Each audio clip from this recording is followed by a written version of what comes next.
Zimbabwe టూర్లో యువ భారత్ సత్తా చాటుతుంది. వరుసగా రెండో మ్యాచ్లోనూ గెలిచి సిరీస్లో 2-4 ఆధిక్యంలో నిలిచింది. అయితే మూడో టీ20 తుది జట్టు ఎంపిక చర్చానీయాంశంగా మారింది.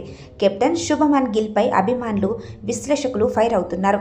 గిల్ సెల్ఫిష్ కెప్టెన్ అంటూ మండిపడుతున్నారు. దీనికి కారణం అభిషేక్ శర్మను వన్డౌన్లో ఆడించడమే.